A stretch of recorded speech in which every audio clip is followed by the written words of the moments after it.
Hello class, this is your teacher Mr. McDougall with your next project tutorial. We are in Unit 4, the shot list, and we are going to move on now to camera framing, Unit 402. In the first part of this unit we talked about shot sizes. We are working our way through the shot list playlist on Studio Binder's YouTube channel, and we are practicing the different types of camera shots listed from each video.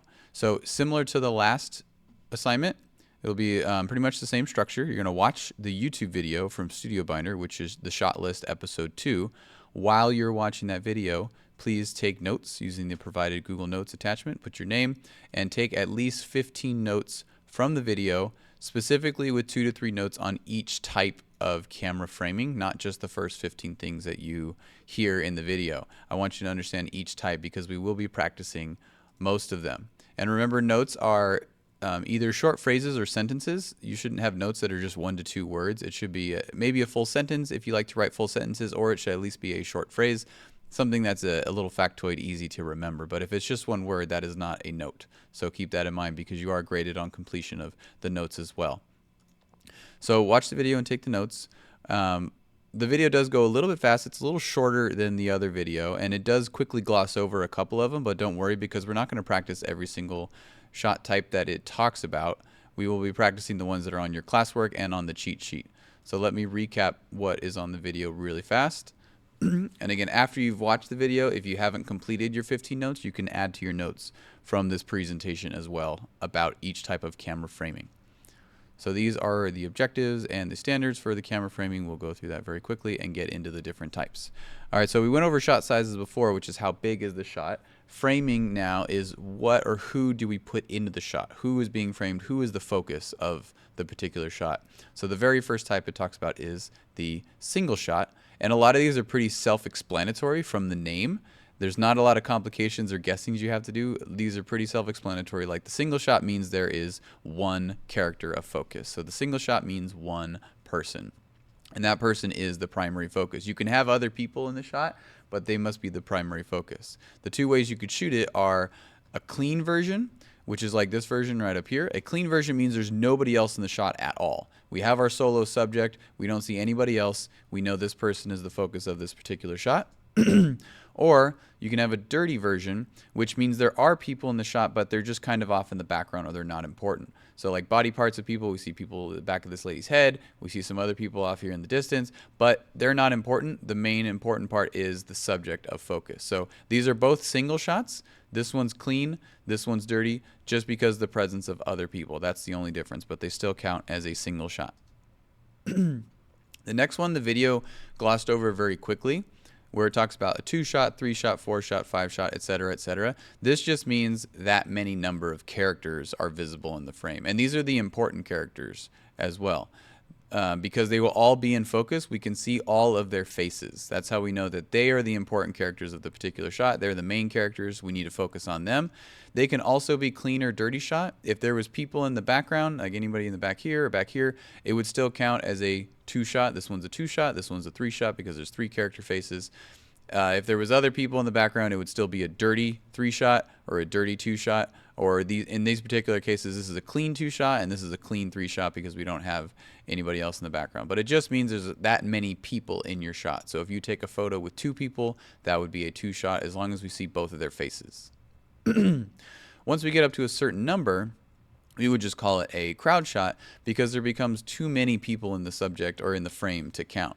So like in this particular example, I wouldn't call this a 16 shot or a 17 shot. That doesn't make any sense. It's just easier to call it a crowd shot. And you might have a subject of focus kind of in the middle, or the point of the crowd shot is just kind of see that there's a lot of people gathered around. So again, there's too many faces. It doesn't mean or too many people. It doesn't mean everyone has to be visible. That's okay. We just see that there's a big crowd in the scene for some reason, and that's fine. Usually done in a wide shot, as you can imagine, so you could fit everybody.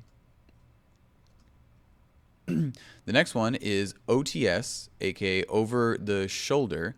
And this one, again, pretty self-explanatory. As you can imagine, the camera is placed over the subject's shoulder to show their perspective. So we're seeing what they're seeing. Oftentimes it's used in a conversation. If you see 2 characters talking to each other, the easiest way to do it is to do a back and forth with over the shoulder. So we'll go over shoulder here, and then the next angle would switch over his shoulder. Or you can do it as a solo version if the character's not talking to anybody, but they're doing something. If they're doing something with their hands, like cooking or shooting a gun or writing or playing on the computer or something, we would do this over the shoulder. If you're a gamer, you're very familiar with what an over the shoulder perspective already looks like. And again, it's very self-explanatory. So you just put the camera angle over the subject's shoulder to see what they're seeing.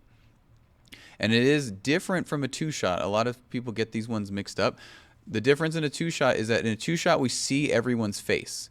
These two are obviously the most important characters of this scene, but we're not seeing this character's face because we're having this conversation. In a two-shot, or for it to be called a two-shot, we would need to see this person's face. That's why this one is called an over-the-shoulder. Similarly to the over-the-shoulder is we're getting people's perspective still with a POV or point of view shot. And again, this one lets you see from the person's perspective. Think of this one as like a GoPro on your face, or we're seeing your particular perspective. So this one, when Loki wakes up and he's looking up and he sees all the Avengers looking at him, we're at Loki's POV or Loki's perspective. So again, think of it like the camera is your eyes and we're going through the world, seeing it the way you see it. So you can have the camera right up to your face and we could see your hands in the shot like you're writing something or doing rock, paper, scissors, or you're looking down. We're seeing your point of view or POV for this particular framing. And then lastly, the one that we will practice is the insert shot.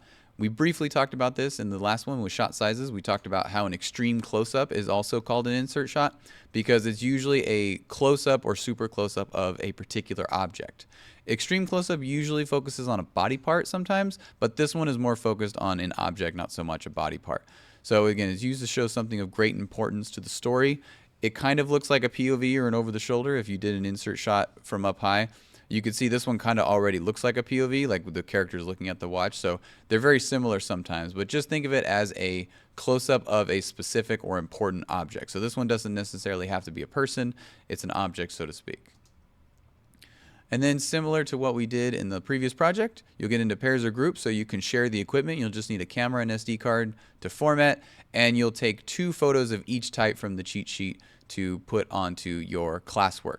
More specifically this time is we're going to build upon each section that we talk about, and we're going to continue labeling our shot sizes. So let me show you what that looks like in the classwork part. If you go back to it, you'll see the classwork slides. Just like we did before, same structure. If you come over here, first I want you to find an online example of that particular one. So find me an online example of a single shot by Google searching it. And again, make sure you do not use the same examples that I use. If you find these examples online, please use something different. Don't use the same ones I've used in the presentation. And then you will take your next shots on your own. So these will be singles 1 and 2. I need you to take 2 different single shots. Right here, you'll notice an additional labeling, and you'll be labeling your exposure settings like you normally do. And in addition to that, you're going to be labeling from the previous assignment. So I want you to tell me what shot size you went with for your first single and your second single shot. So photos 1 and 2, tell me your shot sizes. Remember we talked about shot sizes in the previous lesson.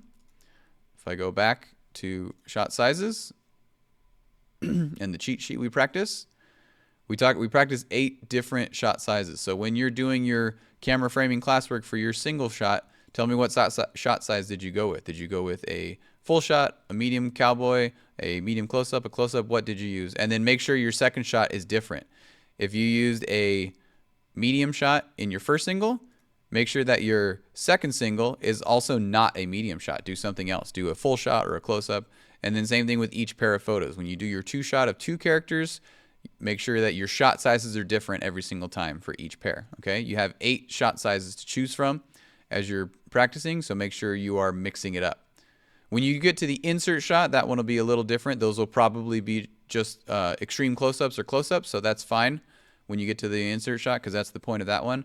But the rest of them all involve people, and they should be different shot sizes. Okay, so again, here is the cheat sheet. Let's go back to today's project, camera framing. So even though the video talked about several different types, we are just going to do these 5. We're not going to do 3, 4, or 5 shot. There's really no point to that. We're also not going to do the crowd shot. I just want you guys to focus on the simple shots. So you're going to do a single shot, again, with 1 person. Refer to this cheat sheet as you're taking your pictures in case you forget how to do these. So a single shot is 1 person. Two shot is two people. Both faces must be visible for it to be a two shot. And then an over the shoulder is different. We're seeing over one character's shoulder, so we're not seeing this person's face. And then a POV or point of view perspective shot where we see like your eyes. What are you, the camera is your eyes. What are you seeing? And then an insert shot is a close up of an object. So these are the ones that you're practicing. 2 photos of each of these types that go onto this slideshow right here. Okay. So again, as you are practicing, make sure you're having fun, applying proper exposure techniques, everything that we've been talking about throughout this entire course. Make sure that your photos are properly exposed, not too bright, not too dark. You edit them in Lightroom and then post your final shots here on this. Once you've completed everything, once you've completed the full set of notes and your classwork, then you can turn in this assignment before we move on to the next one. Okay? Have fun, ask questions, and I'll see you on the next one.